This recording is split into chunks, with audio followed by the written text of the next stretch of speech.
Hi everyone, welcome to our channel. Let's learn daily. இந்த வீடியோவில் என்ன பார்க்க போகிறோம் அப்படின்னா 11th standard Unit-7ல் இருக்கிற டீட்டெயிலில். ஸோ அது ஆக்சுவலாக 2 மார்க் கொஸ்டின்லையுமே இருக்கும். என்ன கொஸ்டின் பார்த்தீங்கன்னா எலாஸ்டிக் எனர்ஜி.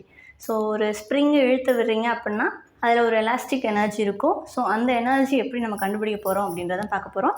ஓகேவா? ஸோ அப்போது நம்ம ஒரு எலாஸ்டிக் நேச்சர் இருக்கிற எல்லா ஆப்ஜெக்ட்டும் என்ன பண்ணும், திரும்ப சேம் சைஸுக்கே வந்துடும், இல்லைனா சேம் ஷேப்புக்கே வந்துடும்.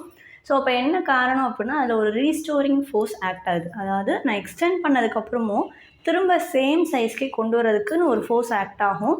அதுதான் என்னது ரீஸ்டோரிங் ஃபோர்ஸ். ஓகேவா? அப்போ அந்த ரீஸ்டோரிங் ஃபோர்ஸ் தான் என்ன ஆகும் அப்படின்னா உங்களுக்கு அந்த ஸ்ப்ரிங்கில் பொட்டென்ஷியல் எனர்ஜியாக ஸ்டோர் ஆகி இருக்கும்.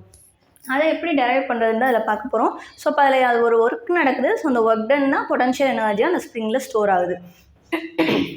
ஸோ அப்போ அந்த ஒர்க் டன் ஃபார்மில் நமக்கு ஆல்ரெடி என்ன தெரியும், dW = force into distance. So அப்போ F இன்ட்டு DL எவ்வளோ லென்த் நான் எக்ஸ்டெண்ட் பண்ணுறேன் அப்படின்றது.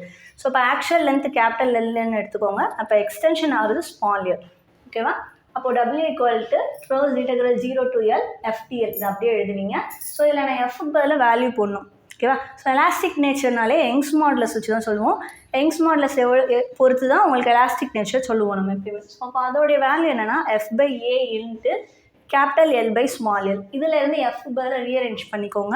ரீஅரேஞ்ச் பண்ண வேல்யூவை அதில் சப்ஸ்டியூட் பண்ணுங்கள். ஸோ அப்போ W = close integral 0 to L YAL/L into DLன்னு இருக்கும். ஸோ இதில் இந்த L மட்டும் தான் நமக்கு தேவை. ஏன்னா DL பொறுத்து தான் அதை இன்டெகிரேட் பண்ண போகிறோம். ஸோ மீதி எல்லாம் கான்ஸ்டன்ட். ஸோ வெளியே எடுத்துருங்க.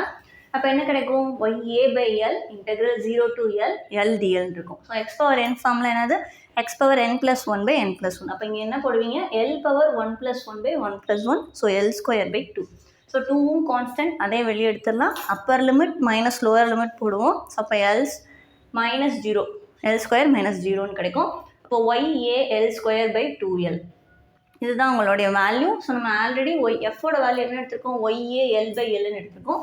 ஸோ இப்போ YA இந்த L² இருக்க ஒரு L டிவைடட் பை L எல்லாத்தையும் சேர்த்து Fன்னு எடுத்துக்கலாம். ஸோ அப்போ உங்களுக்கு என்ன வேல்யூ கிடச்சிருக்கும், 1/2 F இன்ட்டு Lன்னு கிடைக்கும். ஸோ இதுதான் உங்களுடைய பொட்டென்ஷியல் எனர்ஜியாக உங்களுடைய ஸ்ப்ரிங்கில் ஸ்டோர் ஆகி இருக்கும். ஸோ அப்போது ஒரு இது பொட்டென்ஷியல் எனர்ஜின்னு சொல்லிட்டோம். அப்போ யூனிட் வால்யூமில் இவ்வளோ எனர்ஜி ஸ்டோர் ஆகுதுன்னு சொல்கிறத என்னென்னு சொல்லுவோம், எனர்ஜி டென்சிட்டி அப்படின்னு சொல்லுவோம். அதோடைய சிம்பிள்லையும் இப்போ potential energy by volume, potential energy formula என்னது இப்போ கண்டுபிடிச்சிருக்கிறது, ½ F into L. So 1/2 FL/V. வால்யூம்னா என்னது, area into distance. So A into L போடுவோம் ஆக்சுவல் லென்த்து. ஸோ இப்போ இதை ரீஅரேஞ்ச் பண்ணும்போது 1/2 அப்படியே வரும், F/A L/Lன்னு கிடைக்கும். ஸோ ஃபோர்ஸ் பெர் ஏரியான்றது நம்மளுடைய ஸ்ட்ரெஸ்ஸு. எவ்வளோக்கு எவ்வளோ நம்ம ஸ்ட்ரெஸ் பண்ணி அதை டிஃபார்ம் பண்ணுறோம் அப்படின்றத என்னது, ஃபோர்ஸ் பெர் ஏரியா. ஸோ எவ்வளோ டிஃபார்மேஷன் நடந்திருக்குன்னு சொல்கிறத என்னது, ஸ்ட்ரெயின் L/L. ஸோ அப்போது இதை ஸ்ட்ரெஸ்ஸுன்னு ஒரு ஸ்ட்ரெயின்னு எழுதிக்கலாம். ஸோ ஸ்ட்ரெஸ்ஸோட ஃபார்முலா சிம்பிள் சிக்மா, ஸ்ட்ரெயினோட சிம்பிள் எப்சிலான். ஸோ இதுதான் உங்களுடைய ஃபைனல் ரிலேஷன். ஸோ நம்மளுக்கு கேட்டிருக்கிறது இதுதான். ஸோ வெறும் 2 மார்க்கில் கேட்டாங்கன்னா நீங்கள் ஸ்டார்டிங் சும்மா 2 கன்சிடரேஷன் லைன் எடுத்து ஒர்க் டன் ஃபார்முலா எடுத்து டேரெக்டாக அந்த ஆன்சர் எடுத்து எழுதிடலாம். ஸோ இப்போ அதில் என்ன பண்ணியிருக்கோம், நம்மளுடைய எலாஸ்டிக் எனர்ஜி ஒர்க் டன் அதில் எவ்வளோ நடக்குதோ அதுதான் அந்த ஸ்ப்ரிங்கில் ஸ்டோர் ஆகிருக்க உங்களுடைய எலாஸ்டிக் பொட்டென்ஷியல் எனர்ஜி. அதை டெரைவ் பண்ணுறதுக்கு ஒர்க் டன் ஃபார்முலா எழுதணும். யங்ஸ் மாடுலஸ் யூஸ் பண்ணி F வேல்யூ அப்ளை பண்ணோம். ஃபைனல் ஆன்சர் இன்டெகிரேட் பண்ணி கொண்டு வந்தோம். பெர் யூனிட் வால்யூம்க்கு எவ்வளோ இருக்குன்றத எனர்ஜி டென்சிட்டி, அது யூஸ் பண்ணி ஸ்ட்ரெஸ் அண்ட் ஸ்ட்ரெயினுக்கு நடுவில் உள்ள ரிலேஷனை நம்ம இதெல்லாம் கொண்டு வந்திருக்கோம்.